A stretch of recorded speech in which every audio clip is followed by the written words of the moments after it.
All right, how about now? Don, sound still good on your side? You could be a little louder. I turned my How volume. about now? There Yep, you go. should do. Try again, Don. Yep. Are you getting some feedback? I was, but I think we're good. Okay. Kelsey, are you good? I think so. Welcome, Kelsey. It is 9 o'clock, and we've gotten some good feedback from Dr. Snell in the audience as well. So we're going to go ahead and get started. Welcome to this month's webinar. Don, welcome from Minnesota, right? Yep. Minneapolis. All right. Laura Brown made it into the webinar from Denver with a little bit of help from Don, as usual. And we have Kelsey Wagner and Zoe Birch in the studio today. So welcome, ladies. We are excited to have you discuss your experience with return to work. So we're going to get to that here in a minute. Before we do that, those of you who are regulars with our webinars, welcome back. If you're new to QLI and new to our webinars, welcome. A little bit about QLI before we jump in. We're based in Omaha, Nebraska.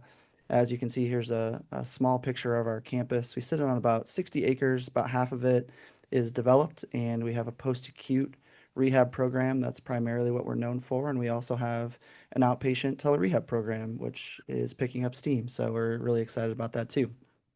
So we specialize in treating individuals with traumatic brain injury, spinal cord injury, chronic pain, limb loss, and stroke. And really anything complex and catastrophic is our bread and butter. In terms of how things are going to go today, please use the Q&A if you have questions, if you have troubleshooting issues between myself and Don and Laura, we will monitor that. We know your CEUs are important to you, so we try to make that as easy as possible. We just ask that you stay for the majority of the presentation. There will be a poll question at the end. We will denote that with a slide. It will be very clear. There's only one question. It's at the very end. And then upon leaving, just click leave webinar. You should automatically get prompted to fill out a jot form. That is what cues our system to give you your CEUs and slides. That will come in an automatic email as soon as you hit submit. We do have some individuals who don't get that for whatever reason. Typically, it's like a firewall issue on your end. If that's you, please let us know. Between Don and I or Laura, we'll get you your CEUs and get you on your way. With that, I'm going to turn it over to Kelsey and Zoe. Thanks, Steve. All right, so just to give a little context, Zoe and I are both speech language pathologists. I am on the continue side of things, so our virtual telerehabs team, and Zoe is on our inpatient side. So we are going to be talking about all things related to return to work and the process of that today. So for many of our patients, I think work is not just a job. It's a huge part of their identity and daily routine. And when we begin discussing that as a long-term goal, I think most of our patients post-injury, one of the first things that comes up is, when can I get back to work? And it makes sense, right? Work consumes a significant portion of our day, provides structure, social interaction, purpose, financial stability, all the things. So when someone experiences an injury, there's a strong desire to return back to the life that they knew, and work is at the center of it. As SLPs, we play a critical role in helping individuals climb those steps back to that goal.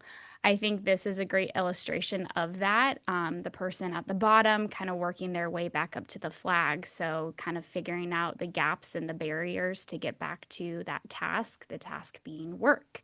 So we are working on figuring out the routines, improving the strategies, and simulating the workplace tasks to help them step by step to get back to their life. All right, so before we dive in, I want to take a few moments to talk about our learning objectives for today. So we'll start by talking about the role of the SLP in the return to work process. after a traumatic brain injury and really seeing all the areas that we touch on. And then next, we're going to identify the skills that are critical for work readiness, the cognitive communication and the executive functioning skills, and everything far and few between with that. And then we're going to discuss and determine the success of reintegrating into the workplace. And then from there, we're going to apply assessment and treatment strategies that support workplace reintegration and bridging that clinical work and the functional outcomes. And then finally, we're going to tie all that together into a case study of an individual that is near and dear to Zoe and I that we were able to work with both on an inpatient and an outpatient level. So I'm going to kick it over to Zoe and she'll talk about the SLP's return to readiness. Yeah, I want to start by providing kind of a general overview. What does a speech language pathologist do when someone comes to us and they are wanting to return to work? So, of course, we start with defining what is the purpose of our evaluation with this patient. Obviously, they've probably got a goal of getting back to the workplace after some sort of brain injury. Knowing that this goal is person-centered, it's not clinician-driven. We're not the ones wanting to return to work, but we want to assist this patient in achieving their goal. So they have to be motivated, right? So making sure that they are invested in this process as well. It's important to understand how cognition and communication abilities can support participation in work, our social lives, day-to-day activities, everything that we're doing within our lives. Those skills are required. Our goal within assessment is not just to find the deficit areas, but rather identify what skills they need in order to return to work. And if those skills aren't quite there, can we build them? Are they ready to start that process of building back those skills in order to have success within their goal of returning? And I think another important piece is recovery is dynamic, so assessment may have to reoccur in order to align with either changing job demands or evolving capacity of our patient. So moving on, now that we know, okay, we're going to do an evaluation, we're going to start gathering information. This includes things like the client self-reporting on their goals. Do they want to return to the same role that they were doing before? Do they maybe want to start in a different place? And what does that look like? And then also connecting with family, friends, employers, coworkers, supervisors, whoever may have some good information about their premorbid functioning and what that role played in their life, and also their job performance. And then moving on, we kind of dive a little bit deeper into our assessment. So we usually get the client's perspective on their perceived challenges they might have returning to work, and also identify what are available supports or opportunities within that workplace. Is their job that they were performing still available to them, or will they have to start in a different place and maybe try to work back up to that job? It's also really important to consider contextual factors. So gathering information on what their schedule looked like before. How many shifts were they working a week? Were they long hours? Did they take natural breaks before, or were they kind of one to push through those things? What does the workspace look like? How many coworkers did they have?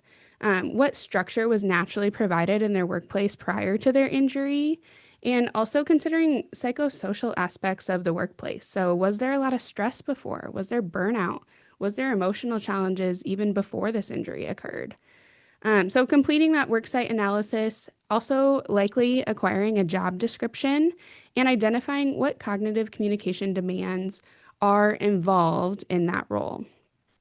Next, we kind of look at safety considerations. Is this a role they're going to be able to get back to in a safe manner, knowing that they likely are not at the level that they were performing at before? And then completing formal and standardized assessments, but also considering the informal real-world evaluation. I think QLI is a fantastic place because we naturally have that opportunity to see them day to day doing tasks that are more real world and kind of throwing curveballs at them to see how they react to that. And it's a really, really important form of evaluation. And we'll talk about that a little bit later too. So now that we've kind of gathered all of our information, we've completed some assessments, we've determined that they're a candidate for return to work, we start to generate a roadmap. What does this look like? Where do we start? What steps do we need to take in order to reach their end goal? How do we get to that flag? So this may look like starting to estimate how their performance may evolve over time. Do they do a really nice job at implementing compensatory strategies in order for them to be successful independently? What might stress look like when they actually do get back into the workplace, knowing that what we are seeing is likely not going to simulate exactly what that workplace is going to put in front of them? And then identifying what deficits are most threatening to their return to work success. How do we establish the best strategies to make sure that those gaps are kind of filled and that they're prepared to re-enter that workplace? And then again, can we simulate job-specific tasks? How do we introduce them to new contexts over time and put them in different environments and situations to keep challenging them and increase the complexity of that workload? So overall, then we like to come up with what are our recommendations? Okay, so how do we connect with that employer to make sure that they have this roadmap in front of them to refer to ensure that their employee is successful in their return to work after brain injury? So this might include a tiered, phased return to work plan, maybe hours, days, and how an example of how to continue to increase that over time.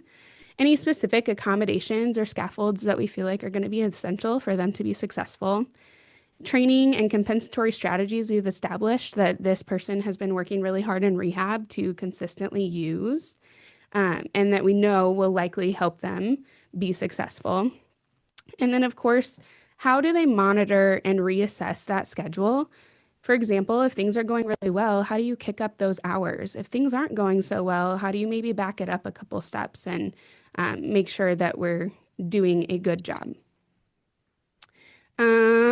And then feedback, right? It's really important for a person to get feedback in order to continue to progress their skills in the workplace. And then something that we really, really like to do as speech language pathologists is make sure there's documentation of all the things that we've done and provide this to the workplace in some sort of like a discharge plan and roadmap ongoing. So even after we've provided those services, making sure that the employer and the employee have a roadmap moving forward too. Yeah, Zoe, I really like how you talked about the roadmap because I think that's something from an inpatient and an outpatient standpoint that we discuss a lot is the roadmap and kind of making that really collaborative from both standpoints. So I think that's something really good to touch on and really good to focus on with the return to work process. Yeah. So kind of backing up to one of the first steps, assessments. Where do we start?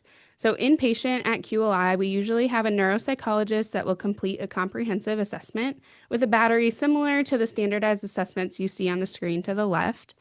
And then we collaborate with them. We review these results and we kind of identify what are their strengths.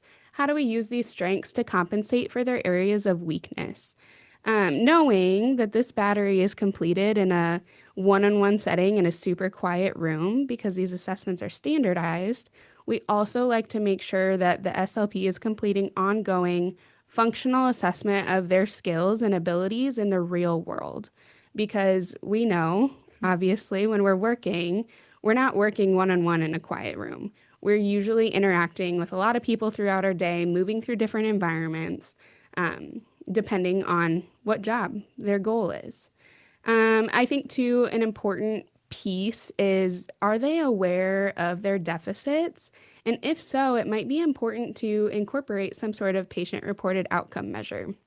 Sometimes in the inpatient setting, we see a little bit less awareness of their deficit areas, so it might not be super appropriate right away to complete one of those, but Kelsey will touch on that in a little bit too. Yeah, I think so. Zoe, you did a great job talking about the inpatient and all the standardized assessments that are used and collaboration too with neuropsychs. But I think from an outpatient measure, we look at a gamut of standardized assessments. But I think we also really do use those patient outcome measures and patient reports too, because that allows us to get the client's perspective of their strengths and challenges in daily life. And it also allows us to have their involvement in goal setting.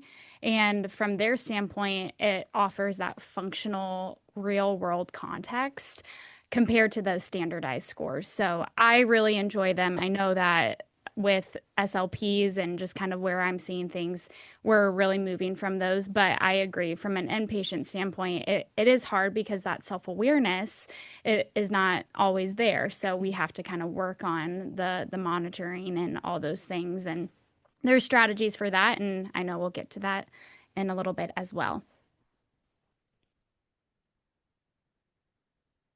Okay, so kind of taking a look at who are we collaborating with, right? We collaborate with that neuropsychologist kind of right off the bat, but who makes up this team to ensure that there's a successful return to work?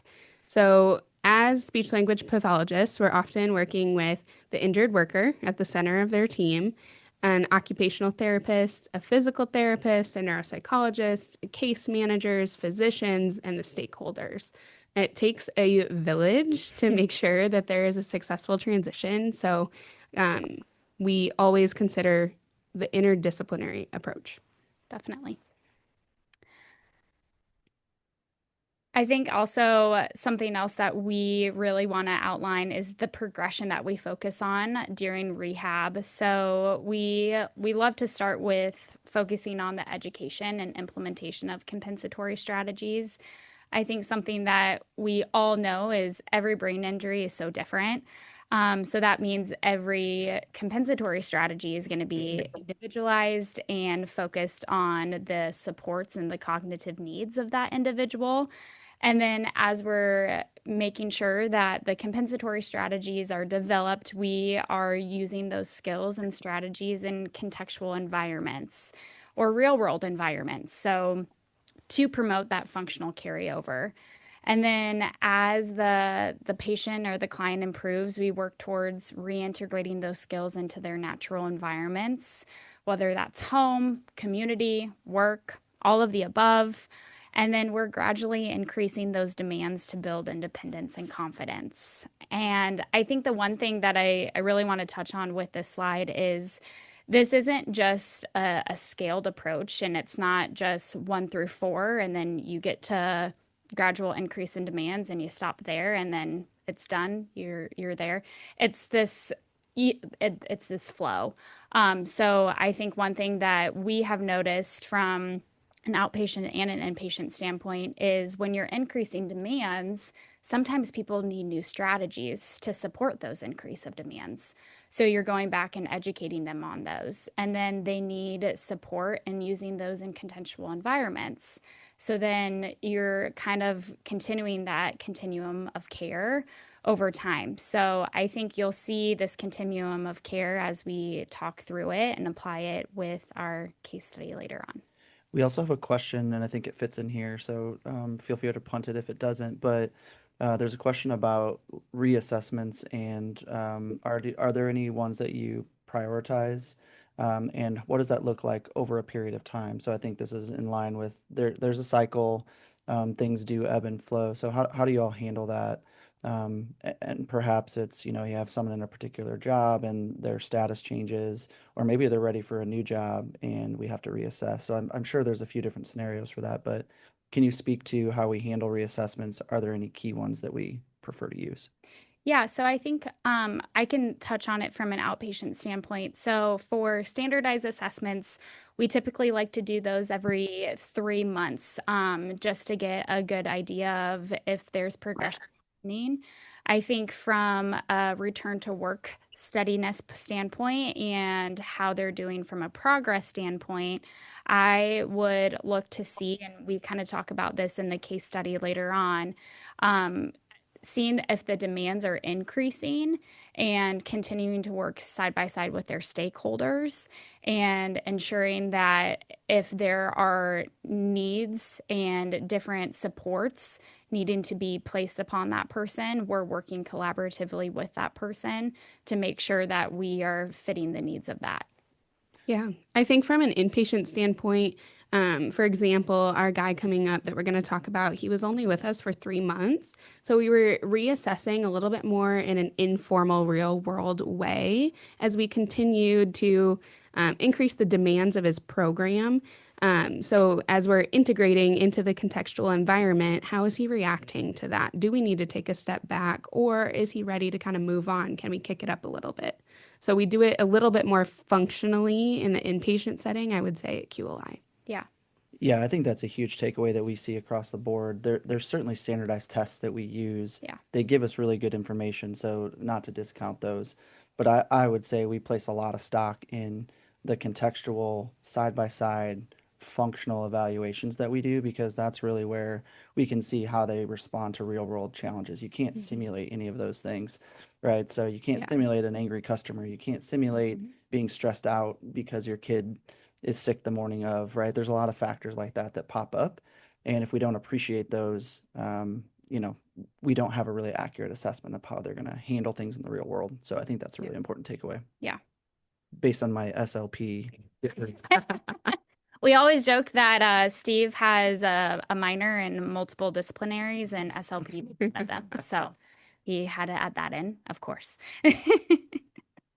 Okay, so let's identify what skills are critical for employment. Some that come to the top of our mind are memory, attention, processing speed, language, executive functions, and safety awareness. And I want to give just a couple examples of how these skills might show up in the workplace. So, for example, you have to remember what time you need to be to work every single day.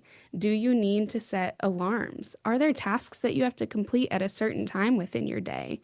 Attention, being able to divide your attention between two tasks or alternate it. If someone interrupts you at the workplace, are you going to be able to carry out the task and pick up where you left off in order for a successful completion? Processing speed. We have to be able to react really quickly in the workplace oftentimes and think on our feet, depending what job you are doing. Language, like I said before, we're generally not working solo. We're interacting with someone throughout our day, whether that be virtually or in person. So social communication is super important. Executive functions. These are skills like organizing information, coming up with a plan, carrying out that plan, and completing the steps in order to complete the task successfully. And then I think safety awareness. Is someone able to make a decision that's not going to put them in a situation of danger? And so we'll kind of see some of the safety assessments that we can complete as SLPs with our case study in a little bit too.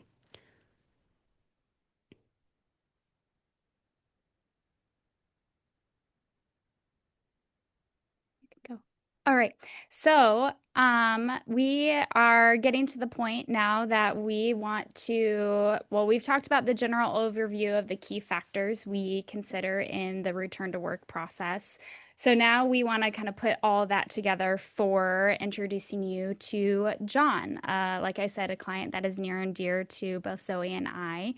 So, John completed his inpatient recovery at QLI and then later transitioned home to start his journey back in Minnesota and then continued to complete his recovery with continued services for 4.5 months. So, I think with John, we can go ahead and play the video actually.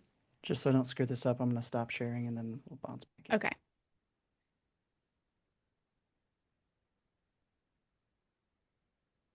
I like this video because it gives us a good idea of how John likes to explain his injury. And I think that's something that, from an advocacy standpoint and just overall, we always encourage people to share how their injury occurred and kind of talk through it. And John does a wonderful job doing that. So, second video. Oop. Scroll down. This one? Yep. And then you want me to go to 650 or the top one, That or one. 37? Right, welcome. 42 seconds.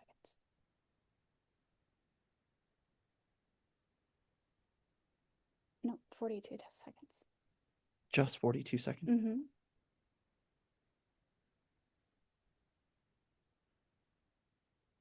Right here? Your job that you currently are back at working here today. We run a scrapyard is where I work at, and we were a fluke accident happened when we were pulling a semi out of our pit, and the cable broke, and I just happened to be in the wrong place at the wrong time when it broke, and it came and it whacked me in the head right through here on it, and I mean it took 6 guys to get me on the stretcher because I kept telling them I wanted to go home and take care of my dog. Okay, you can go ahead and head back to the PowerPoint. So like I said, I really like how John explains his injury there, and to just give a little bit of context. So John experienced a blunt force trauma to the head while working with heavy machinery and operating in a recycling services. When EMS services arrived, his Glasgow coma scale was an 11, indicating a moderate brain injury. And I mentioned a little bit ago that he received inpatient services at QLI and outpatient services through Continue for around 3.5 months inpatient and 4.5 months outpatient. So, Yeah, so diving a little bit more into what we saw initially when John first got to us inpatient at QLI. He was experiencing some left neglect.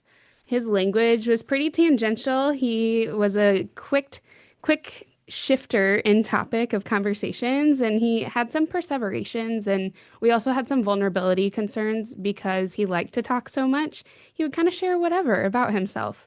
He also had decreased processing speed and difficulty with sustaining attention for long periods of time. So when he first got to us, he really did benefit from a very quiet, structured environment so that we could start to establish some strategies that would help him within those busier environments. He also had difficulty with higher level attention skills, so alternating attention, divided attention, and difficulty with recall. So delayed recall after a short period of time, day-to-day recall of information, visual memory, and list learning was also really hard for him. And he had difficulty remaining oriented. So it was super hard for him to remember what city we were in, what day of the week, what type of place he was at, and his deficit areas. And difficulty with those executive functions. So sequencing, organizing, planning, cognitive flexibility, inhibition, kind of the gas and brakes of reacting to scenarios. And he had difficulty with safe decision making when he first arrived to us. He was kind of a little bit impulsive, would kind of act on whatever he was feeling at the time. We all have those issues. I feel that way with chocolate. I get that. So, what do we do about this, right? We've started to identify what John was struggling with and kind of knew that in the back of his mind, his biggest goal was to return to work in the scrapyard. So we knew we needed to get to work right away, starting to establish some strategies that he could implement in order to be successful independently across his day.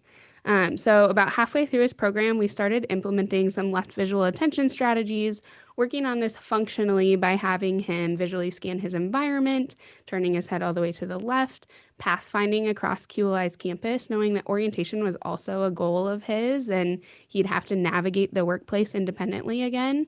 And if it came to reading, even highlighting margins on the left side for visual attention to make sure he wasn't missing any super important information.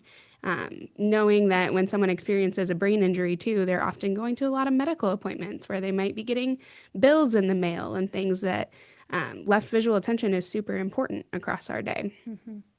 In terms of attention, we were continuing to target sustained, alternating, and divided attention challenging him, starting to integrate him into a little bit busier of environments if he needed it, kind of advocating for a quiet environment, simplifying tasks with external aids to help him focus if there was some external distractions, dual task training, so continuing to challenge his ability to complete 2 tasks at once or focus on one task while also attending in the background to something else.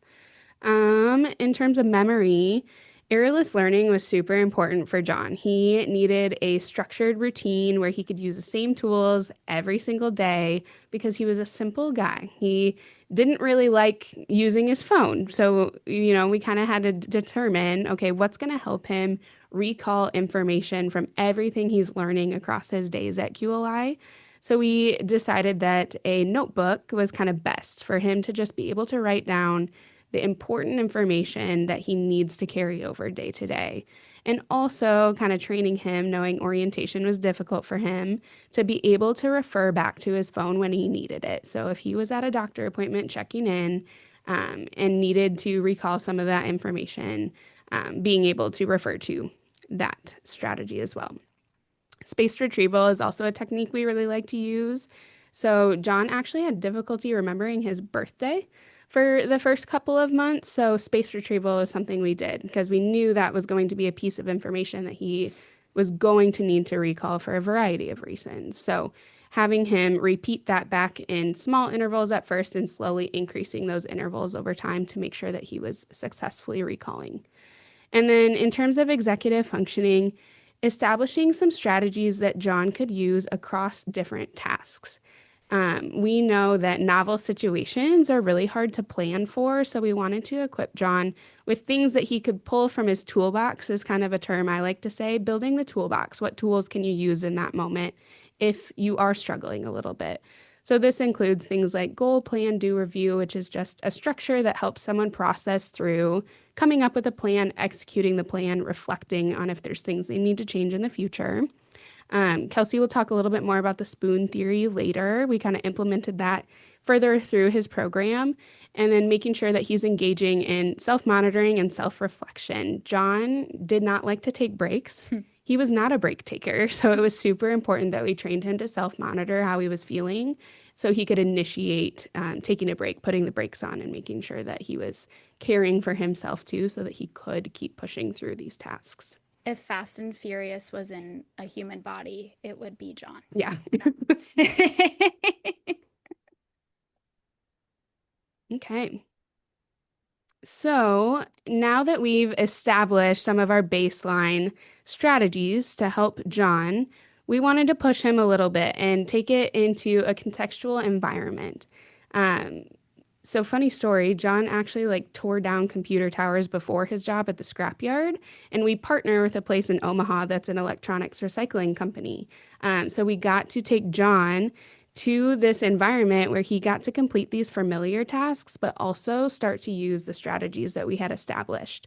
So about halfway through his program, we initiated taking John to Cross Training Center, which is what it was called, 2 hours twice a week, where he would volunteer. He'd take apart these computer towers using a variety of different tools, and then he'd have to sort the parts that were important to recycle into these different baskets. And knowing that his goal was returning to the scrapyard, we were evaluating these simple skills because we knew this was on a much smaller level than what he would be completing at home, but it was the perfect place to kind of start evaluating. Is he able to choose the correct tool? Is he able to recognize when maybe it might be unsafe to tear this piece apart without taking a component off first?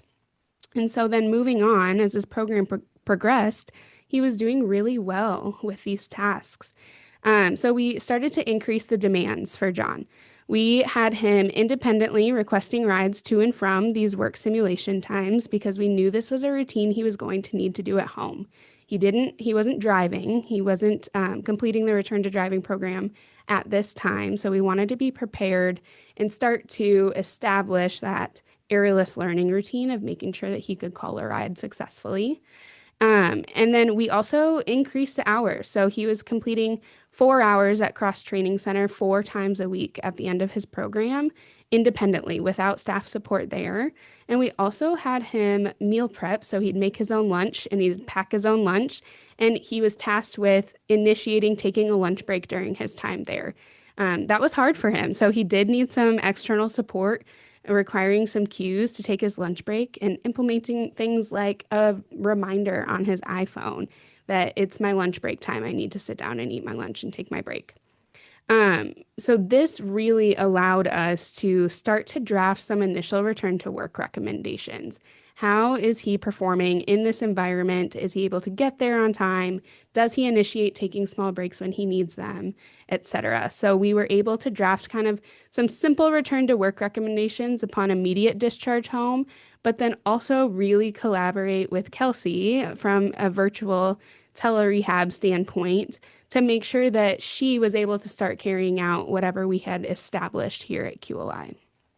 Yeah, I think that's one of the biggest things is to talk about the collaboration between the inpatient and continue. So we were able to bridge those services, I think, really well for John. And I think many of our clients that we see come from the inpatient services and then transition home. So we were able to join sessions when he was still on QLI's campus and continuing to align goals and strategies and make sure that that transition home was as seamless as possible for him. So I think we also were able to maintain that communication, kind of talk through any challenges that have come up, or also celebrate any victories, which I know that he had a lot too. So Just a quick question. What happens? I know this particular case is someone who's gone through our inpatient program and transitioned to our I guess, in-house outpatient services. What does it look like when someone comes from maybe a different program, comes from home, and how do you navigate that when it's not in the same building, essentially? yeah, so I still love to collaborate. I think anyone on our team will know I'm a chatty Cathy.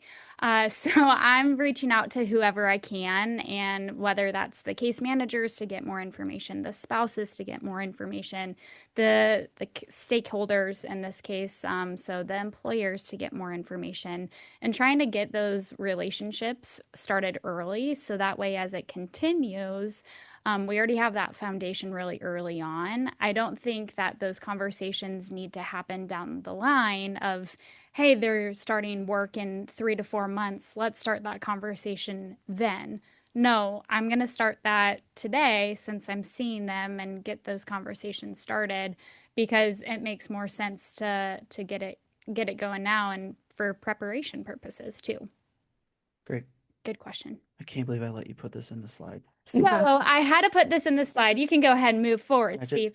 So one thing about John and I, we hit it off pretty quickly because John headed home to Minnesota and I live in Minnesota. So we, like I said, hit it off pretty quickly because we bonded over the Minnesota Vikings. So I don't know if any of you guys are Minnesota Vikings fans. I'm not going to do the Skol chant because I don't want to burst anyone's eardrums. But Skol Vikings, that's all I have to put in here. You can go ahead and move forward. Purple. Purple's like one of the worst colors ever. I love it. It's so vibrant. It's a fun color.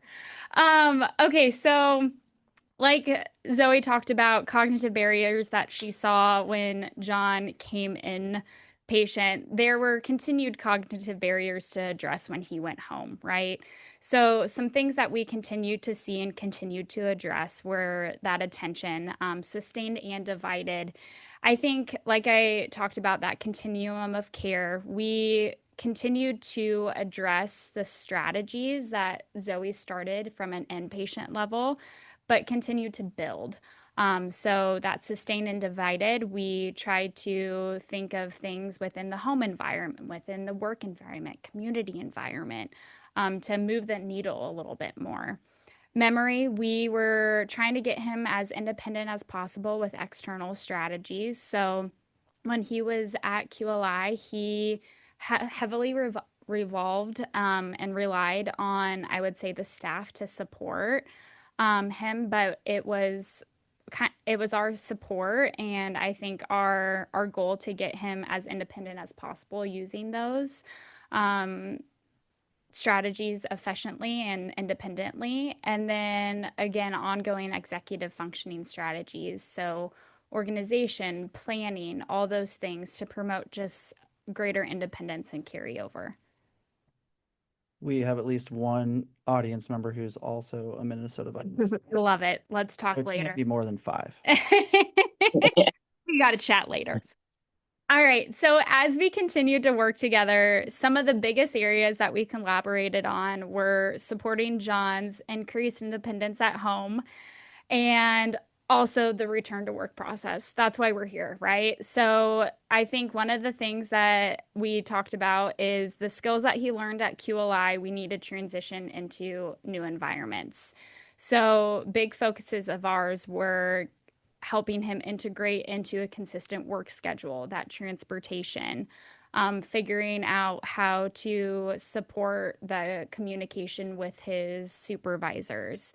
And then finally, emphasizing that safety awareness on the job. John began taking on greater physical and cognitive demands at work, which included applying a lot of problem solving and pacing strategies to help manage those tasks, but also help manage that fatigue that we saw kind of set in pretty quickly. So that kind of brings me to 2 strategies. I know Zoe touched on one, which was that goal plan do review. And then go ahead and move forward. And then the spoon theory. So I kind of giggle because our team, I talk about the spoon theory all the time. And so I'm looking at Steve because he's part of my team. So he knows I talk about this one quite Just often. makes me hungry. But as we mentioned previously, John and I and Zoe worked together to kind of work on the strategies learned at QLI. So we don't want to change the strategies that he's learning. And even if they're not even coming from QLI, like Steve said earlier, we're really working on reinforcing the strategies that they're learning at another inpatient. So like Shirley Ryan or anywhere else. We want to continue to reintegrate those into new environments. So I think another thing, though, is we want to bring in new strategies as their level of support is increasing. So that's where the goal plan, do review, and spoon theory come in. The goal plan, do review is just a structured problem solving framework that's really helpful to break down those tasks. And then it allows some more reflection and to be adjusted after a task and to move forward the next time, which is nice. And then the spoon theory, it's a conceptual way to look at energy use. And I like it because it allows individuals to pace themselves and prioritize tasks throughout the day to prevent that fatigue and burnout. So I even use spoon theory in my day-to-day life. I know my fiance is like, how many spoons are you at? And I'm like, great use. If I'm just thinking back to that previous question about reassessments and that sort of thing, and I'm thinking back to your slide, Zoe, about errorless learning, don't you think that goal plan do review would be kind of like a step up Yeah. in terms of what we were expecting of him? Again, based on my SLP degree, errorless learning is used for folks who maybe have a limited, excuse me, a limited problem solving ability. Their memory is a bit more impaired.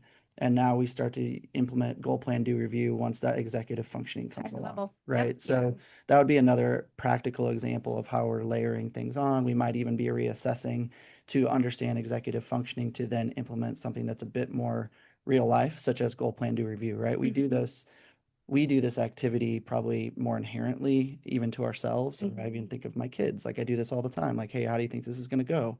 Let's have a good plan and let's reflect on it. So, yeah, I was going to kind of add to that a little bit too. I think from the inpatient side of things, we are naturally secretly kind of tying this into our therapy. So patients don't always realize we're walking them through goal plan do review kind of every time we meet with them. So Kelsey's goal is kind of to up the ante there. How do we get John to walk himself through that cognitive process? And it's a ton of repetition, right? And it comes to the point where he has to have those metacognitive strategies of like, oh, this is what Kelsey's talking about. Now I have to put this in place. And the repetition that we've already established on our inpatient program really starts to, help with that. Yeah. And I think too, another good way of kind of seeing us move like up the ante a little bit is coming up in a little bit when we see and we'll be able to reflect of his time working on the computers and him at the work site and seeing the differences there of how we continue to move the needle there as well. All right, so like I mentioned, a big element of John and I's time together was the close collaboration with John's employer to make sure that strategies he was learning were being carried over into the workplace and supporting his long-term success. So we consistently reviewed John's roles and responsibilities on the job and discussed any barriers that came up. For John, we were meeting with his supervisor bi-weekly, and these meetings were a great opportunity to review information about the work environment, identify any areas of improvement, any areas for progress, performance reviews. I think some things that John continued to need support with were transportation logistics, attendance consistencies, and then also each meeting concluded with establishing new goals to move forward. So we, again, wanted to continue to move the needle for John and ensuring that his employer, and his rehab team were all aligned and proactive in supporting him to continue his success. So kind of moving into those new goals. So John was very determined to reach some new goals as he transitioned home and as he continued to get back into work. So as he started back into work, one of his goals was to enter the cut yard by the end of the summer. And I did not know what a cut yard was at a recycling service, so I learned a lot through John too. The cut yard is essentially just various different equipment and recycling services.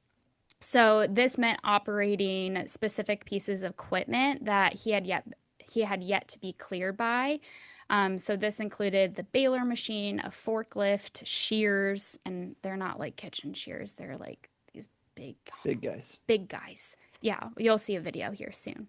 But knowing this, I, John, and his supervisor, we collaborated to outline appropriate next steps. So we really focused on, okay, so here are your goals. These are the strategies. What's the gap? And we continued to work on those specific roadmaps for those pieces of equipment. And as part of this process, John completed various virtual safety assessments. Yes, that is possible. To ensure that he could demonstrate the awareness, problem solving, and safety judgment for each piece of machinery. So I have a couple of clips. We can go ahead and watch the first one. This is the baler. So the baler.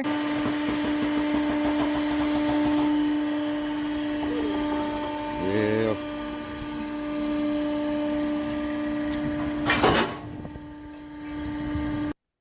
So with the baler, we're wanting specifically John to be looking at problem solving. So as you can see, that is a big piece of, I think it's like a bunch of cardboard needing to be crushed down. So I didn't get the whole clip here, but John needed support with moving that.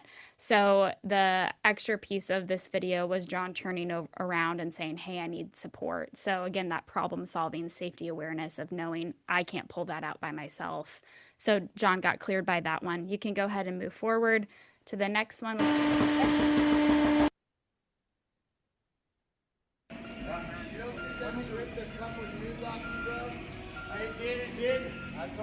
Was there like a boss or someone there to help Supervisor. supervise? Yep. So the one thing that we did was I spoke to the supervisor before he completed all these safety assessments, kind of had him walk through what each piece looked like. He sent me pictures, and then I had him kind of set up different things. So for example, with this forklift, you can see the box on the left side.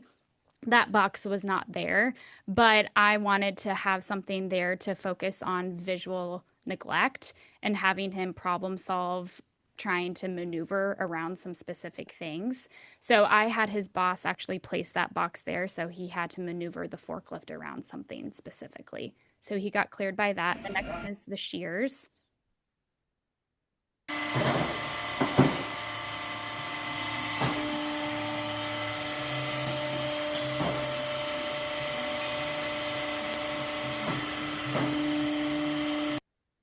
And then this one was looking at processing speed and that attention to detail. So You can see that that shear is coming down pretty quickly. So he's having to maneuver that metal underneath of it pretty quick.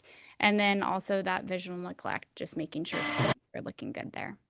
So as we continued to work together after we saw the safety assessments, one of the things that we can provide is an on-site evaluation. And for John, I felt like an on-site evaluations made sense to do because there were still some gaps between John's work with our team and his transition. So from a work standpoint, we're still wanting to move the needle of him increasing his hours from 6 to 8. And then there were some additional pieces of equipment that we wanted to get him cleared on, which were torch cutting and getting a look at this car rack, which were both critical for returning to his goal of getting to the cut yard completely. And then also, along with return to work, we wanted to make sure that a home assessment was completed because since we were there, we might as well see how he's doing it from an organizational standpoint. So we went ahead and did a on-site evaluation, and there Sorry, just to clarify who I did. you did that. Yeah, You're mobile. I'm mobile. Yep. Beep beep, coming through. All right. So there are several positive outcomes from that visit. So first, John was cleared to return to a full 8-hour workday. So that was marking a major milestone in his recovery because, as you can probably remember from what Zoe said, he started from 2 hours a couple days a week when he was at QLI, and now he's back to full time, which is wonderful. We also were able to see him, or I was able to see him use this car rack, which essentially is them smashing cars. Intense, let me tell you. And he was cleared with that. He had someone performing the job with him. It's a dual task too, so he did a great job with that. He showed wonderful use of pacing, spoon theory, all the strategies that we were working through. Unfortunately, he and I made the decision that torch cutting did not make sense for him at that time, but a referral for a neurooptometrist to address some ongoing vision concerns made more sense to work towards that long-term goal. And then also we just made some fine tunes with the home assessment and getting some new organizational systems in place. So overall, it was a really successful on-site evaluation. All right, video. Yep. I'm gonna stop my share again. Oh, can you all see that? Or is this just No, we can't see it's that. just the PowerPoint still? Yep. Yeah. So I think this video gives a little overview of how John is doing now, which is super exciting. So same video as last time, just further along, correct? Yep. Right, welcome back.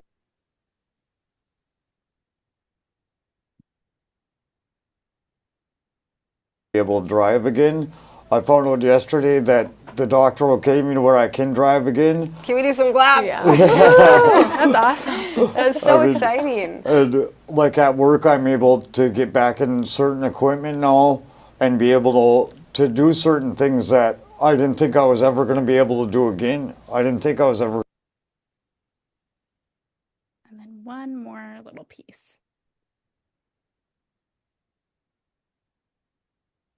Remembering from his time is, his goal was to get home, get back to his dog, get back, bring his daughter fishing, and then just now, after St. Luke's, he went on to QLI, which is a different rehab facility down in Nebraska. So then we, for a while we didn't know how things were going, but, now to hear that these goals that he talked about on the rehab unit, and he's done all those things, it's amazing. Yeah. It's so neat to hear that. Yeah.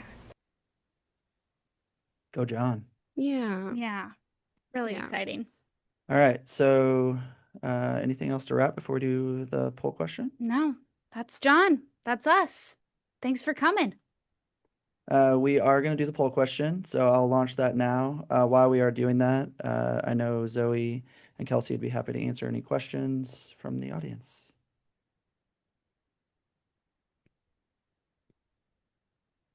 And I'm launching that now. All right, let's see. What do we got? How Can you talk a little bit about the coworkers and their support or impact upon him returning to work? Any education for them along the way, and what did that look like? Yeah, so that's a great question. I think from a coworker standpoint, there was limited education on TBI. So I think the supervisor did a really nice job when I started communicating and talking with him, communicating any of the education that I was providing to the coworkers, but also while I was there, they were very much willing to come up, ask me questions. But they also were like, John's our guy. John's our friend. So they were willing to do anything for him, but they also knew that there was some changes. And so I think it was just continuing to provide education and make it a very well-known space and safe place to provide education, and also allowed John to provide that education for himself too. Yeah. Another question around any sort of collaboration with Voc Rehab. Mm. I know obviously the point of this today is what the SLP's role is, but I know you all collaborate with lots of different individuals. Can you talk specifically about Voc Rehab? Yeah, so you want to take this one? Yeah, I have been collaborating with vocational rehab a lot in the past few months. I like to kind of start that process so that they also have an ongoing resource when they do get home, knowing that they will likely still be receiving outpatient services. Vocational rehab just has a lot of good resources and knowledge about the opportunities within their community. And generally it's like a 30 to 60 day eligibility wait period. So if we can get that started now, then we can set them up so that they can start those services when they get home usually. Yeah, the other thing I'm noticing is some of our partners have internal, like, call them care coordinators. Mhm. That's not the right. Every partner that we work with has it named differently, but it's really cool to see some of our work comp carriers incorporating someone who might, function in this way and be an assistance. I know that I'm looking at you, Kelsey, because I know you're dealing with that Yeah. on several of our cases. So it's kind of cool to see, aside from something more formal like Voc Rehab, there are like community integration specialists that are starting to be utilized with some of our carriers that we partner with. So Yeah. just kind of an aside. Well, and I love the collaboration too. There's been a couple of programs where I have discharged, but vocational rehab counselors have come back and called me and said, "Hey, I saw that you were working with this person. Can you provide me a little bit more context?" So I think those are things that can continue on over time too, which is great. Yeah. There's a question about how do we help individuals in rural areas. I think, Kelsey alluded to this, but just as a reminder, the program that Kelsey works in is our telerehab program. So we're dealing with individuals who are maybe in an urban area, but also in a rural area and providing our services virtually, so over Zoom. So I don't know, Kelsey, you want to talk a little bit about what that looks like? I mean, in his case, like I think the majority of his care was done virtually. Yeah. And it concluded with maybe a home eval at the very end. So maybe talk about that. Yeah, so I think I mentioned this. The on-site evaluation is pretty few and far between. I feel like I work with a lot of return to work processes that don't end with an on-the-site evaluation. But a lot of the people that I do work with are in rural areas. So it's working with the environments that they are in and kind of adopting what they have around them. So I think that's the neat thing about working virtually is you get to use their environment and kind of aren't confined by a clinic or the four walls within the clinic, and you get to go with them to work sometimes, or you get to see what they're working at home to continue to increase those demands before they get to work, which is really nice. Yeah. So just in terms of, without making this a shameless marketing plug, the way that happens though is Kelsey's licensed in many states around the country. So if you had an injured worker in this case, Minnesota, she's licensed in Minnesota and would provide those services. We typically use Zoom, but we're utilizing a device on the other end. So it could be a tablet, a laptop, a phone, but it's very mobile. And so that's how we go about doing that. And then we're leveraging any sort of in-person boots on the ground. So in this case, it was coworkers or a supervisor if there's any safety concerns or on-site assessment that needs to happen. So You know, it's been a really cool way for us to touch people and help people that we wouldn't normally be able to help. Yeah. All right, looks like last one at this point. What's the follow-up over time? Do we have a formal endpoint in the outpatient setting to determine discharge? And so maybe talk a little bit about decision making around that. Yeah, I think so I can speak for John because I think that's a good way to describe it. So based off of the on-site evaluation, I followed up for I believe it was a few more weeks to make sure that he was doing well from an 8-hour standpoint, and continued to provide support from the supervisor. And then after that, I like after I discharge to do a couple of weeks of check-ins via email, phone call, text message, whatever. And then I do like to do like a 6 month after, and a year. So actually, while we were making this presentation, I did check in with John, and he said that he's doing great. He sent a video, and he was, like I said, fast and furious with talking, and just all happy as could be. So yeah, there's also that's a really good thing about what we do is a lot of follow up. But yeah. Great. Well, we are wrapping up right on time, ladies. Amazing job. Thanks for all your work. Thanks for the collaboration. The folks we work with, they're extremely lucky to have both of you on their side, and we're fortunate to have you as part of QLI. So thanks for all you do. Our audience, thanks again for joining us. We love seeing the numbers of folks that come back every month, and new folks along the way. So really appreciate you following along, joining us. We will be back next month, and thanks again.